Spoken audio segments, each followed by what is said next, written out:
right.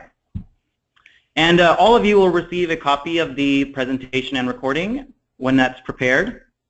So great. Okay, so now I will introduce our speakers for today. Moving on to the next slide.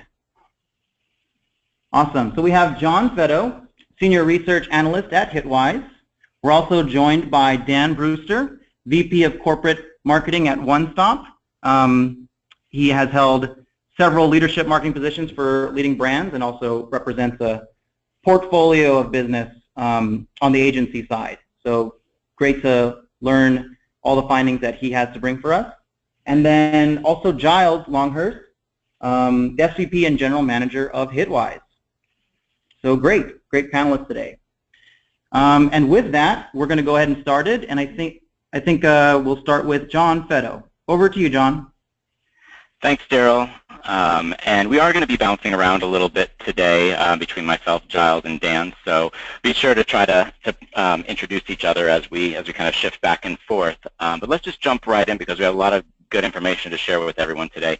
And we're going to look at the total visits to the Hitwise Retail 500 during the last 3 holiday seasons. The Hitwise Retail 500, by the way, is a collection of the 500 top retail sites online. And all this data that you're seeing here in terms of visits is collected from the Hitwise tool, which includes a panel of about 8.5 million U.S. adults, including about 3 million mobile devices, so covering desktop and mobile. Anyway, this year, Americans paid about 11.7 billion visits to the Hitwise Retail 500 during the Christmas season, and that includes the months of November and December. And that was about a 2% increase over what we saw last year in 2015, when we saw 11.5 billion visits to the same set of sites over the season. And that really boils down to over 1 billion visits each week, with obviously the week of Thanksgiving and Cyber Monday, which we call peak week, generating the greatest traffic levels of the season. In fact, during that peak week, we saw 1.9 billion visits online to the Retail 500, so just shy of 2 billion. So we might actually break that barrier in 2007. That said, you can see the trend line from the last 3 years. The one at the bottom here in like kind of light blue green is 2014. So you see that there was a big jump in traffic between 2014 and 2015, and then a much slower increase or growth rate between 2016 and 2015. And a lot of that is actually due to the fact that Amazon experienced huge year-over-year growth between 2014 and 2015, while this year Amazon's traffic was relatively flat year-over-year, and we'll kind of discuss that in a little bit in a few more slides. But if we break this traffic down day by day, which is what you're seeing here on the screen for the most concentrated periods of traffic, you're going to see that the top 3 days of the year were, of course, Black Friday, Thanksgiving Day, and Cyber Monday.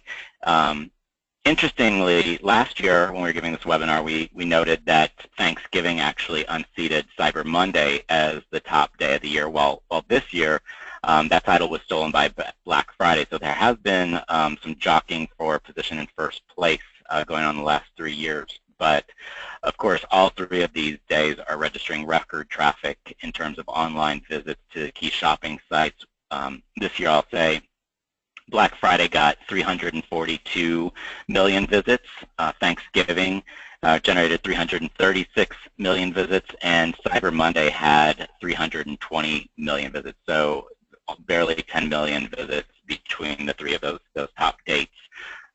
And while consumers were, more likely to be engaging in, shopping or planning on Thanksgiving Day rather than completing transactions, I think it's important to point out that Thanksgiving Day should not still be underestimated, just because it's when consumers are making decisions about, like where they're planning on shopping, when they're going to go, and how they're going to be doing that. So don't underestimate the importance of Thanksgiving.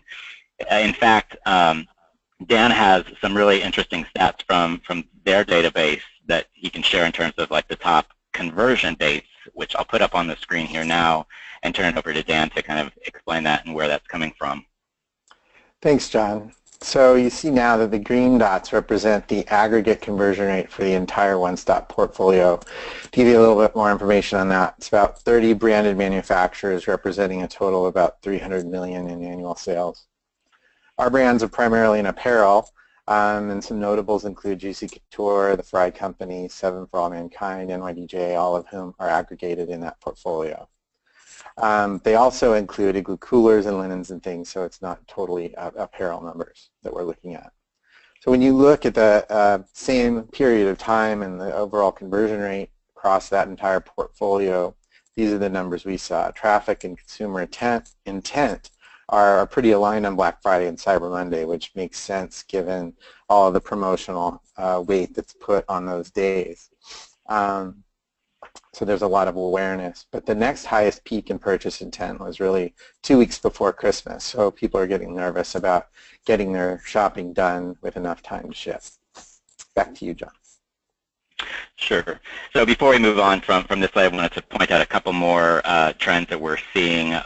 Obviously, we do see like just the enormity of peak week in general. In fact, in going back to the blue dots, every single day of peak week registered in the top 10 busiest shopping days of the year.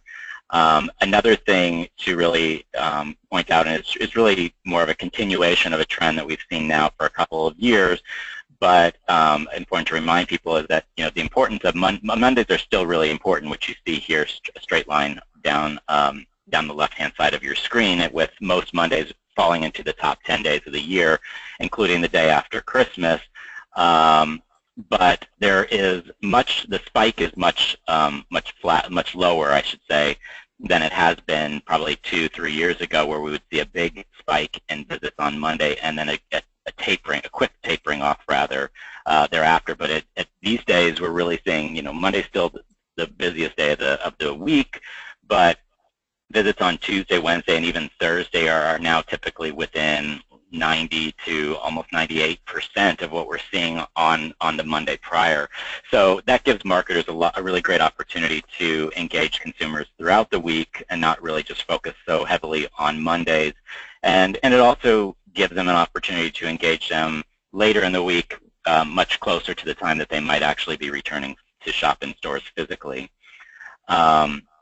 And then, just another final note, though, would just be, again, the rise of not Black Friday, but Boxing Day or the day after Christmas. Last year we didn't see it falling into the top 10, but this year we see it coming in at number 4. That might be because the day after Christmas falls on a Monday. We see Mondays as generally being higher traffic levels, and then some people will have already headed back to work, unfortunately, then in helping to boost that day. So it's unclear if the day after Christmas is really back to a significant shopping day, or if it was really just a momentary boost because it fell on a Monday this year. Now we do have some hourly visit trends that Giles is going to address here in the next couple of slides, but I'll turn it over to him. Yeah, great. Thanks very much, John. So this year we also decided that we wanted to look a little bit deeper and dive into actually understand, I suppose, as this competition continues to hot up between retailers within the shopping season, to get to a point of actually looking into the hour-by-hour view of what is taking place against some of the key shopping dates. So what you're looking at here is really a chart, and I suppose I'll draw your attention first to the blue dashed line, which is giving you what the look and feel of the sort of average daily curve that you see in terms of traffic. So when are the big peaks and troughs in activity? We see the obvious lower levels of activity during the nighttime hours, and then the sort of peaks around the mid-morning and late evening as well. So what we then kind of draw our attention to is then looking at the yellow, black, and red lines to see where there are differences to that sort of expected curve that we would see on a normal day. And really, what we see, I suppose, to call out some of the numbers that John mentioned. On Thanksgiving, we saw those total 500 top retail sites seeing around about 330, 340 million visits. And that kind of averaged out, if you put that across the whole, just split that across the hours, you'd have about 14 million visits per hour. But what we see here is that the hourly visits for the busiest sites really showed a strong late evening kind of hours growth during the Thanksgiving period, as people really were, I suppose, putting down the sort of activities and the food and the kind of family activities, and actually getting stuck into some early shopping behaviours as well. And what we saw really between the 8 p.m. and 11 p.m. on Thanksgiving were more than 50% greater hourly traffic than on a normal day. So that was kind of what we see with the yellow line there. Then if we jump onto the black line as well, really with Black Friday, what's interesting there is we see that it was driven by the campaigns that are being rolled out, but we see that really fast acceleration of traffic between 8 a.m. and 11 a.m. And then really the sort of top retail, the busiest period for those top retail sites is then between 11 a.m. and noon. And that really is giving you compared to that kind of breakout of an hourly average, is around about 50% higher than what you're seeing on if you split the traffic out equally across every hour of the day. The picture, I suppose, is quite different between what we see in Thanksgiving and Cyber Monday, and we also see quite a tail off in the Black Friday traffic as we go through the afternoon and into the evening. Very different to both those days, and also the daily average, which I suppose shows people burning out in terms of their ability to do much more shopping once they get towards the end of that day, after probably 2 full days being fairly active. And then when it comes to Cyber Monday, it didn't really look too much different to the typical weekday. We did see, visits overall were considerably higher, of course, but actually, the curve was pretty similar. We did observe a slightly greater than average share of shopping during the early morning hours, so kind of specifically between 6 a.m. and 8 a.m. So people were sort of rising from the long weekend and sort of getting stuck into some more shopping as the deals were still available. But in general, a fairly similar trend. So that's kind of what we saw on an hourly basis.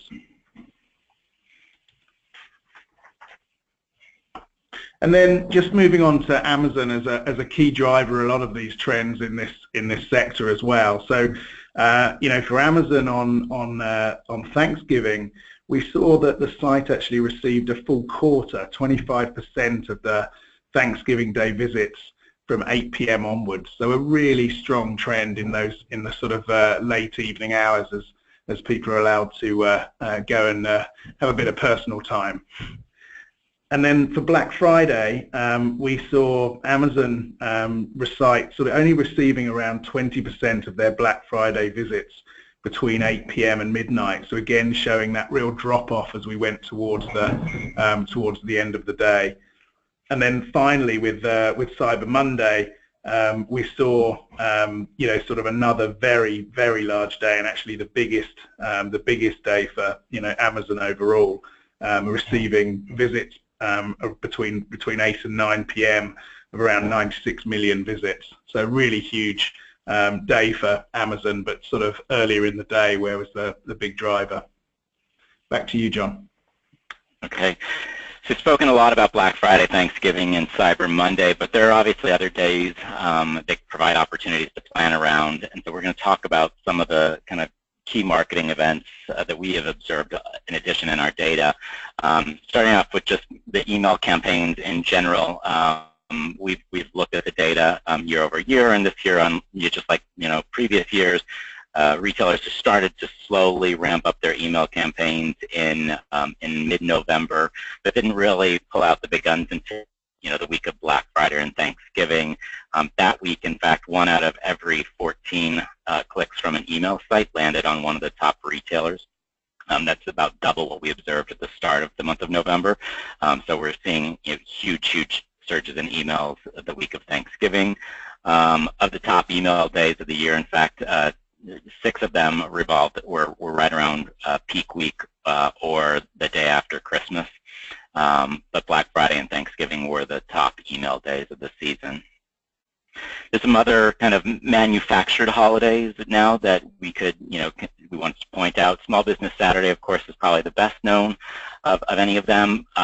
But in fact, it's actually trending a little bit downward this year, and it continues the downward trend that we observed last year as well. Searches were down this year 6% over last year, following a decline by fully half in 2015. So Small Business Saturday is trending downward, but it's still relatively popular, especially when you compare it to something like a Green Monday, which many fewer people are aware of, though it is continuing a growth trend year over year for the past 2 years. For those of you not familiar, Green Monday is historically originated by eBay, but it's the second Monday of the month of December. But this year it was December 12th, and it's starting to be adopted a little bit more broadly by other retailers.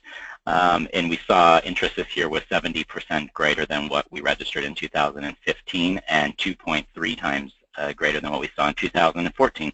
So a good opportunity to explore Green Monday campaigns, but just to be aware, searches for Green Monday are only about half of what we see for Small Business Saturday. So if you're going to be trying to leverage that campaign or that day, you may need to invest in a little bit of awareness in explaining to your customers what it is exactly.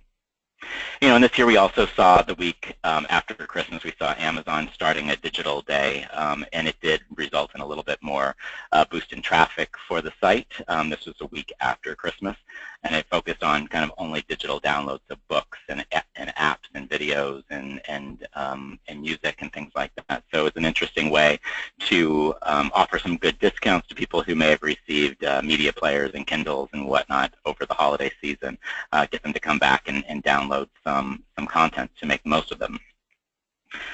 Gift guides, transitioning to gift guides. Shoppers need them and they want them increasingly as they become used to seeing them. Especially as people kind of start to get weary and run out of ideas later in the season, that's when we generally see gift guide searches and gift idea searches peaking, especially that last week of the month. Though we will say that they do start rising as early as early November. So there's an opportunity to put out gift guides early and often, especially in that last week of the season. And just to mention year-over-year growth, this year we saw gift guide searches 30% higher than last year, and they were about 83% higher than what we saw in 2014. So again, really good opportunities and growing opportunities to leverage gift guides. The second Friday of December, this year it was December 9th, is the official Ugly Christmas Sweater Day. It's actually an official day, not just your typical party day. And while last year we saw actually searches for Ugly Christmas Sweater peaking kind of right before Christmas, this year they did focus right around that holiday. So it's evidence that the consumers are starting to catch on that Ugly Christmas Sweater Day is a real thing. And it's tied to a charity event, Save the Children, and so there might be an opportunity for retailers next year to start kind of partnering with Save the Children and do some type of donation for their shoppers on those days and take advantage of Ugly Christmas Sweater Days. This year, just for fun, we looked at all the different variations of Ugly Christmas Sweaters, and we saw some of the top mentioned themes were Star Wars, of course, Rick and Morty, and also DIY or homemade varieties of sweaters were really popular this year. Next, moving over into gift cards. Last-minute gift shoppers, obviously they're buying gift cards and gift certificates.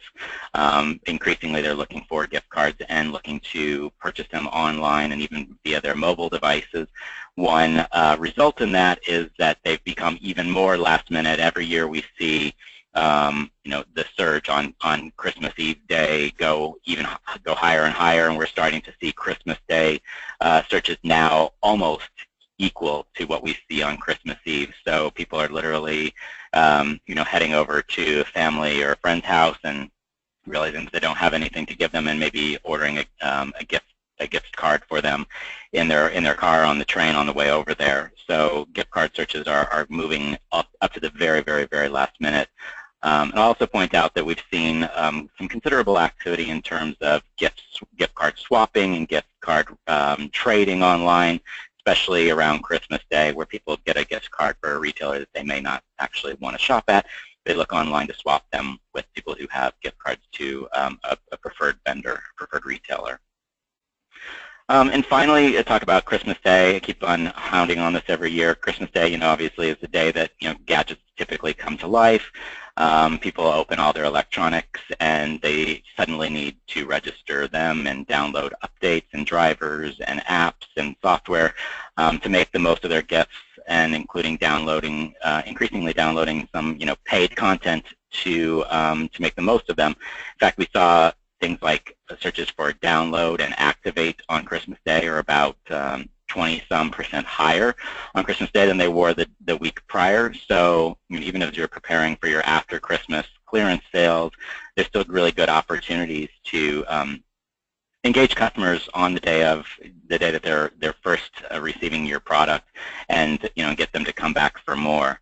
Now, this is a good opportunity to talk about a company that maybe had some problems with this year. Sometimes gadgets don't come to life, and a big headline this year was Hatchimals that didn't come to life, or rather, I think I saw the trending word, or stillborn Hatchimals this year, where people were receiving these much sought-after gifts and realizing that they just weren't doing anything and not coming to life, and having some problems reaching the company's customer service lines. In fact, we see here are a number of the top searches that we saw registering in Hitwise on Christmas Day. So Hatchimal won't peck, stuck in the bottom, seems broken, won't hatch, dead Hatchimal. Saw a lot of these types of variations, and using our audience view platform, we were able to identify that there were over 4,000 Americans who were conducting one of these types of searches. So that's a pretty significant number of unhappy customers, and obviously they went to social media to try to get a hold of the company and let their voices be heard that they weren't very happy. So again, it's important, especially if you're a company that deals in electronics and gadgets, to make sure that you have the customer service staff on hand to address some of these issues, even though it is Christmas Day. So I'm going to pivot a little bit here, talking about the top retailers, because everyone wants to know who got all of the traffic from the holiday season. The short answer here is still Amazon. In December, over a third of all visits to the Hitwise Retail 500 were to Amazon.com. And though I wanted to reiterate that was actually down slightly year over year. This year, Amazon.com registered just shy of 2 billion visits, and in December of 2015, they registered just over 2 billion visits. So relatively flat year over year in terms of visits to the site. Did you have to note that, again, this is visits to Amazon.com, and some of the explanation, I think, behind the flat year-over-year growth or lack thereof is potentially due to the fact that Amazon is driving more mobile visits through their app. It's a very popular mobile app, obviously, but it's pretty clear, at least, that Amazon's robust growth that we saw between 2014 and 2015 has stalled or slowed down considerably. Obviously, Amazon isn't going anywhere, but it did present an opportunity for some of the other big retailers to finally start to post a bit of a growth when it comes to visit share. Obviously, Walmart has been increasing their total visits year over year, but this year they also saw their visit share increase relative 11%. In fact, you see here that they're at 6.69% this year, and that's up from 6% last year. Home Depot and Lowe's, they also posted nice increases in visit share year over year, 24% and 19% respectively. Other sites you see here that posted some nice year over year visit share growth include JCPenney, Costco, Best Buy, and Target. So it's a pretty good year for some of these other big retailers that were seeking to make some gains against Amazon finally. And that said, though, the top 15 sites still took the lion's share of traffic. In fact, they took 59.5% of traffic to the Hitwise Retail 500, which was even up a little bit from the year before. So the big retailers are only getting bigger. And Giles had pulled some interesting stats here on kind of which retailers have the most active users, and I'll let him kind of explain what he's looking at, what you're looking at. Yeah, thanks, John. So this is just, we just thought we'd take a look at this just to try and understand, I suppose, more of a kind of activity by user metric, which is something that's recently been available to us. And I suppose, yeah, considering the 33% share that, or 34% share that Amazon have there, you certainly expect Amazon to be the highest, and we do see that at 10 visits per user. For Amazon as we come sort of through the mid part of December and into the January period as well. So they certainly do have a larger level of both activity, and I suppose to a degree we can also think about this metric as a kind of engagement metric as well. You might have thought it'd be possibly higher than that considering their share, but it does show that certainly the likes of Walmart and Target aren't too far behind at around about 7 and also 6 visits per user from both of those brands, with the sort of the rest of the pack around about the 5 visits per user mark. And I think what's interesting about this is this becomes quite a sort of a metric to use to understand both performance and engagement as we go through 2017 to really see how this can be shifted in terms of the I suppose the product ranging, but also the sort of the site interactions as well. So we just thought that was something that was worth keeping an eye on for this year as we look at the market in a slightly different way. Okay. So speaking of things to keep an eye on, here's a list of some of the smaller retailers, those that weren't in the top 15, that we wanted to point out in terms that posted pretty significant year-over-year visit share growth between December and 16 and December 15. Leading the pack was Hayneedle, which is a site not unlike a Wayfair, which trades in home goods. Jet.com is also it's still a relatively new player, but now having been acquired by Walmart, it definitely has the potential to play an even bigger role in online commerce in the coming year. And we're just, we'll be waiting to see what Walmart decides to do with it. But it definitely posted 50%, 150% growth in visit share year over year. Among the rest of the sites that are on the list, we found it interesting that a lot of them were really sites that catered to male shoppers. You see 2 auto retailers on there, and I can say that even below these top 10 here, we saw some other auto retailers that posted some nice growth rates year over year. We saw home improvement stores. We see Northern Tool, Menards, not to mention the growth that we also saw from Home Depot and Lowe's year over year. So, what this could potentially be telling us is that this is maybe the beginning of an awakening of men in the e-commerce space. So important to keep our eye out on in the year ahead. And then, Hayneedle, as if you were to try to better understand Hayneedle and what they're doing, you can look at some of their upstream and downstream traffic that Giles pulled here and let him talk to that again. Yeah, absolutely. So I think this was just trying to kind of understand what's driving that growth, where it's coming from, but also where they may be where they may be also losing traffic. This is purely looking at news and media, just to give a high-level view of where the traffic is coming to the top 10 and bottom 10 sites. So we see that Better Home and Garden is a key driver of their traffic. That could be down to promotions or advertising campaigns that are running there, as well as quite a focus on some of the some of the weather focused sites as well that are driving quite a lot of traffic into their sites. So sort of an area to watch in terms of where they're managing to garner a large increase in volume coming to their site. And this is one of the reports that's just going to be coming out in the new profiler module within Audience View towards the end of this month as well. So something to look out for from that perspective too. Great. Speaking of just upstream and downstream traffic, or more rather upstream traffic, we see here the traffic sources for the Hitwise Retail 500 overall year over year, and we see obviously search is still by far the top driver of traffic, with driving about 45% of referred visits to the Hitwise Retail 500, although those numbers were pretty flat year over year. Social media sites, though, they were driving 7% more traffic to retailers this year than they did last year, and that's a continuation of a trend that we saw in 2015, so a nice turnaround for social media. And I do know that Dan's going to have more comments about those two industries in terms of drivers in a minute, but before I turn it back to him, I wanted to mention a couple other important industries to keep your eye on, and the first one to mention is the email sites. If you're looking at this site, this slide here, you may notice that it looks like email sites are driving significantly less traffic this year than last, and again, I wanted to really point out that I think that that's likely due to the growing use of mobile devices to access email rather than an email site, so going to gmail.com, for instance, as opposed to just accessing your email on a mobile app, which wouldn't register as a visit to a site.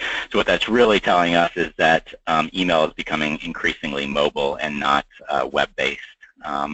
The other thing I wanted to point out, and we talked about it last year, is the rise in multimedia sites. So multimedia sites are driving, even though it's coming from a pretty small base, they're driving about 21% more traffic year over year to the top retailers, just as which indicates that retailers are kind of, they're getting used to and continuing to learn how to successfully harness video to drive traffic, and even in some instances allowing their customers to complete transactions on sites like YouTube itself. If you want to look for some good success stories in this space, I want to point out that Newegg.com is one of the retailers that does especially well at getting traffic from sites like YouTube. In fact, in December this year, it received like the most upstream traffic from YouTube of any of the Retail 500, except for Amazon and Walmart, which is a pretty good accomplishment.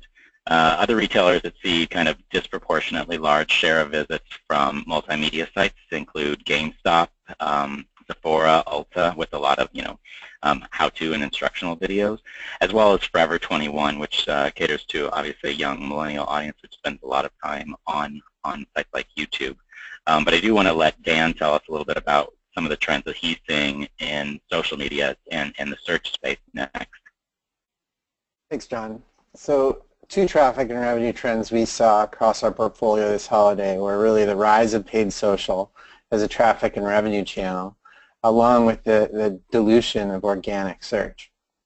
More social channels than ever are interweaving paid advertising into their experience, which is not a new trend, but it's in many previous attempts has really largely failed.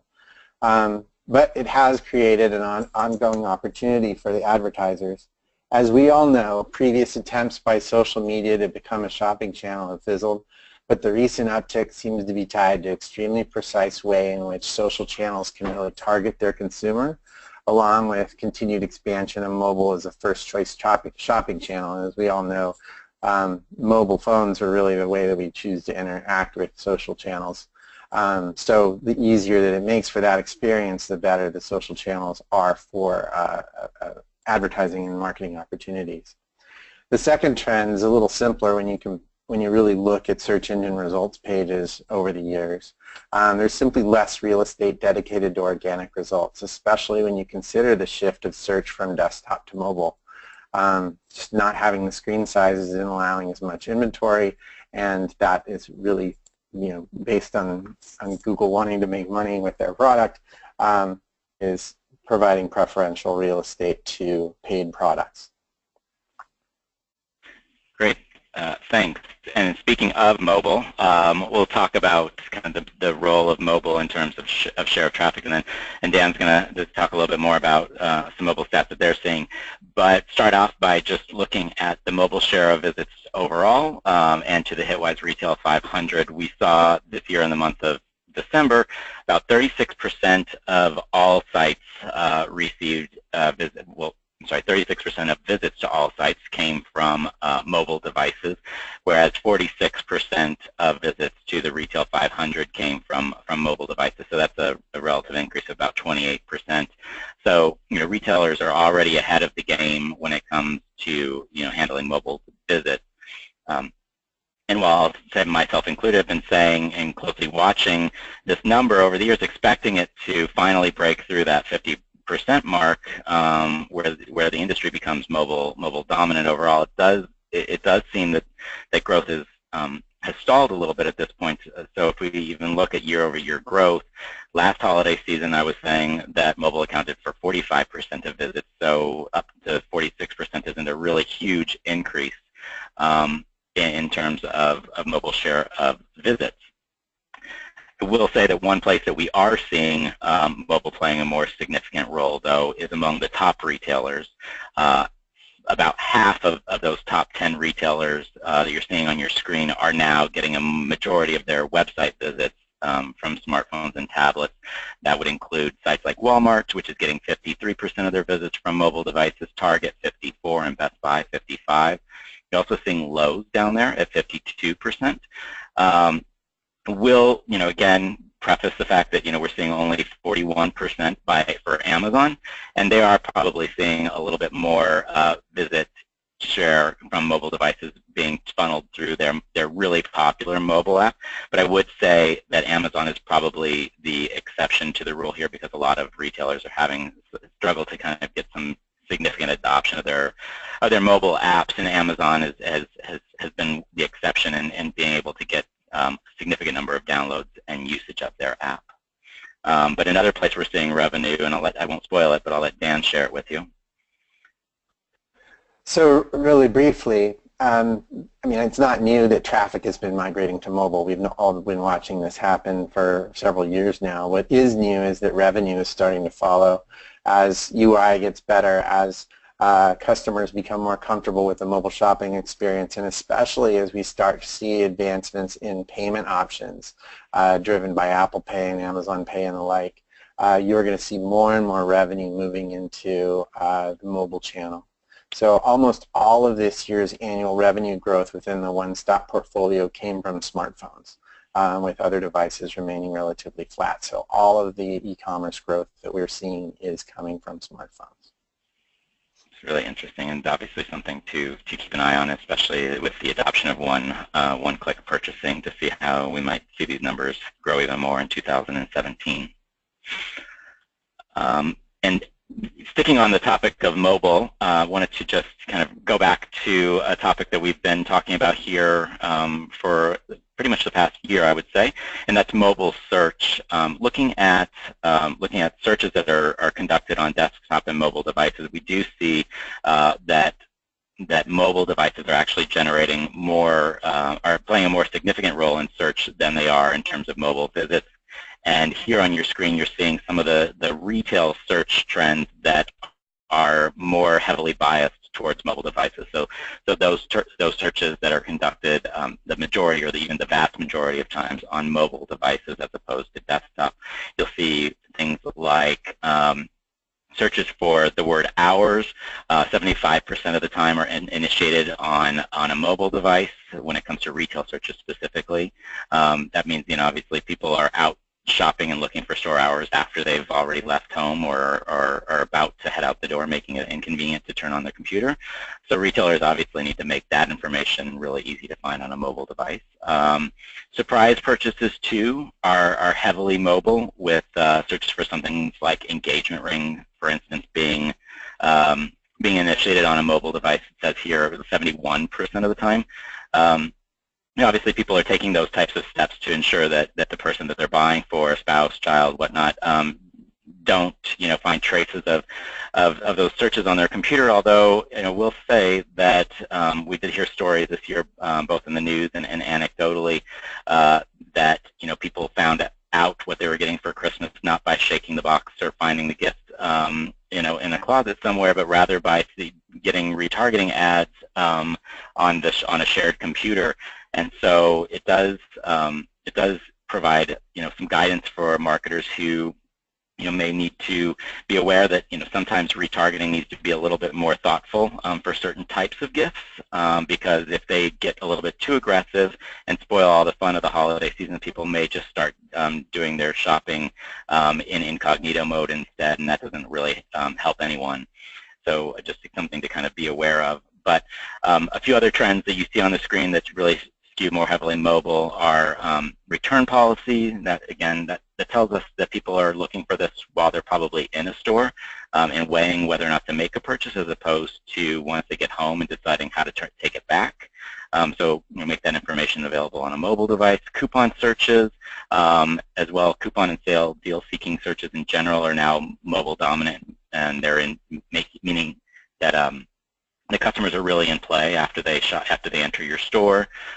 Review sites, too, or review searches, I should say, are initiated 71% of the time on a mobile device. Again, they're probably in your store and looking for information on a product that they're considering purchasing. So it's important to be a part of that conversation, as opposed to letting your competitor provide review information to a customer that's standing in your aisle.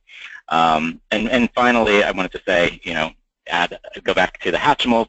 People were looking for these things hard and heavy all throughout the holiday season, and they were primarily using their mobile devices to look for them, as they were kind of essentially looking to go from one store to another with hopes of finding them in stock. In fact, we saw this holiday season, 75% of Hatchimal searches were initiated on a mobile device. So anything that's hard to find, people are going to be looking for those products on their phones. And as I mentioned before, the coupon and sale searches were heavily skewed towards mobile devices. The holiday season is obviously the time of year that these types of sales searches peak, and shoppers are seeking out the greatest discounts available. And that doesn't change year over year, as much to the dismay of a lot of retailers. In fact, they only keep getting bigger and bigger. Sale-related searches overall, meaning among retail searches this year, those that mention the word sale were 14% higher on average during the months of November and December than they were at other times during the year. And we're also seeing sale searches up 14% in year over year, plus discount searches are up 11.7% year over year. I will say another interesting finding is that coupon searches are down almost 7% year over year, even though the full deal-seeking portfolio is still up. I think that speaks again to the fact that more people are shopping online where they don't necessarily need a coupon, and when it comes to deals, they might be looking for a discount code instead. So it's again just an indicator that more and more transactions are taking place online as we see the reduction in coupon searches.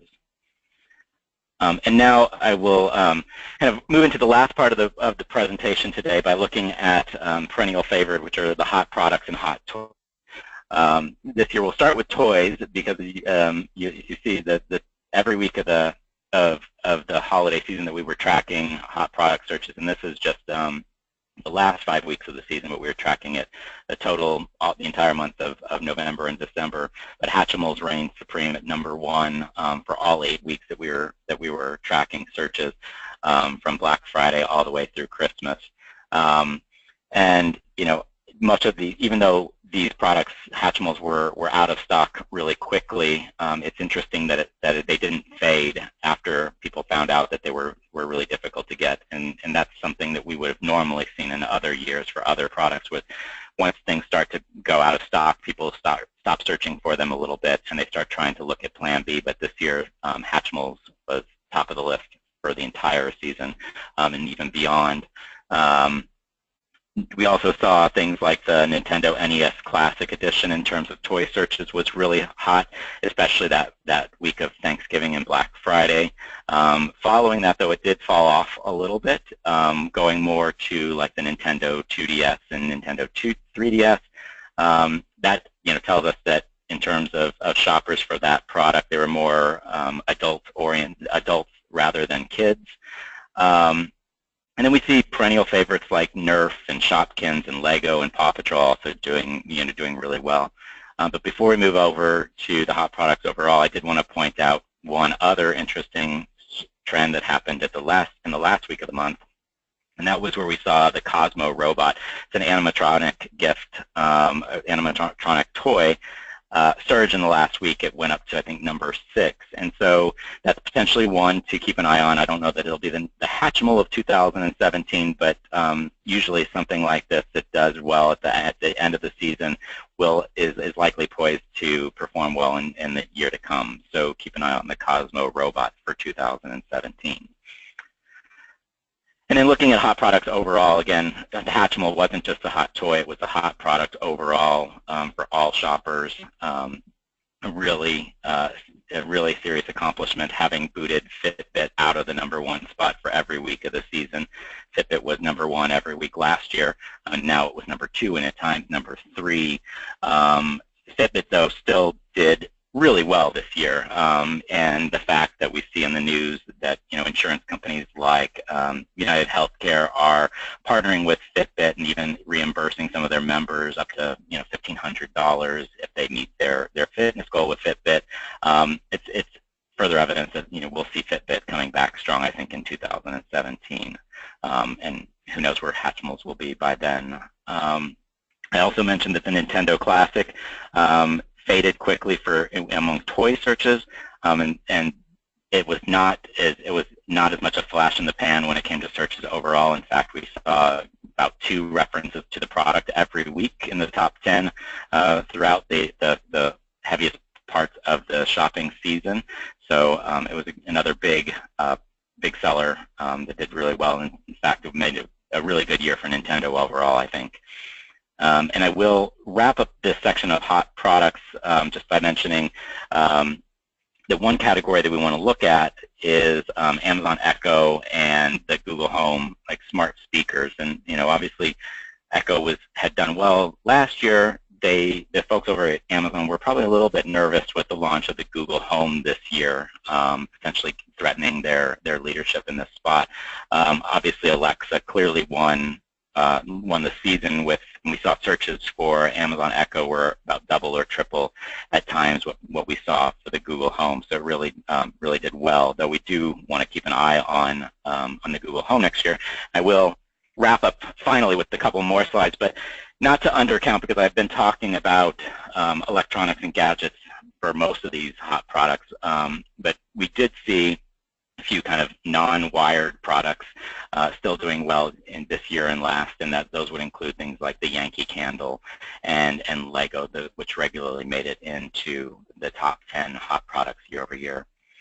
But quickly pivoting back to those smart home buyers, and specifically those people who were searching for Amazon Echo and Google Home, it's important to not just understand them because they're typically affluent customers, but it's also interesting from a marketing perspective that this audience is potentially going to be relying more and more on getting information, product information, by communicating via voice and audio with a speaker as opposed to a screen. So it does present a hurdle and a challenge for brands to try to figure out how to engage this audience in a non-visual way. So using audience view, what we did was we looked at those people who were searching for Amazon Echo and Google Home over the holiday season, and we found that just over 3 million Americans searched for either of those products in December or November.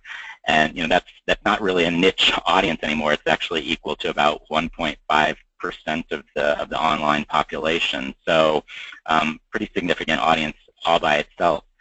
What we did was we also looked at some of their demographic and attitudinal behaviors and feelings, and what we saw was a typical consumer of these type of products would be a white male, age 35 to 54, typically married with kids between the ages of 3 and 11. And side note there, if you have a boy, you're a little bit more likely to be interested in these products, though being a parent of boys or girls both boosts your propensity to search for them. You have a college degree, they have household income of generally $100,000 or more, they typically have a pretty liberal political outlook, they're health conscious, eco-conscious, and we see that some of the top cities define these folks living in include Boston, Austin, Texas, and Chicago. When it comes to kind of where they're shopping and where they're spending their money, we also see that they're about 3 times more likely to shop at places like Trunk Club and Brookstone, and more than twice as likely to shop at places like Restoration Hardware and J. Crew, making these retailers kind of, prime for looking at developing partnerships with some of the manufacturers or apps that plug into some of these devices, because there could be a real opportunity to get your brand in front of these consumers in a new and unique way, and to only kind of increase their affinity for your brand because you're adopting new technology like they are. Other ways that we can identify brands that make a good fit for this audience, we can see what else they're searching for. We see, of course, smart home products this is a smart home product in and of itself, but it also communicates with other smart home products. So we see among those things that over-index for things that they're searching for include a lot of other smart home products, namely Philips Hue, Chromecast, Wemo, Sonos, Nest, Ecobee, you name it, pretty much. If it's a smart home product, they are more likely to be looking for it. Also see that they're not just, obviously, these electronic smart home products, but we also see they're looking for things like blood pressure cuffs and knee-high boots and a Michael Kors bag. So they've got a considerable disposable income, and they're spending it on a lot of things, namely gadgets, but not just gadgets. So that will wrap up the main part of the presentation today, and we'll maybe pass it back to Giles to go through some of the top takeaways for us here. Thanks, John. Yeah, hopefully some great content for everyone there. So I think let's just kind of take you through some of the key feelings that we've got from the season this year. So we saw that Thanksgiving remains the biggest, one of the biggest shopping days. It's slightly pipped this year, but really it was the relatively low sort of conversions that we saw on this day, showing that it is actually more of a planning day than necessarily a conversion day. So that's certainly one to watch when you're thinking about the campaigns that you're running.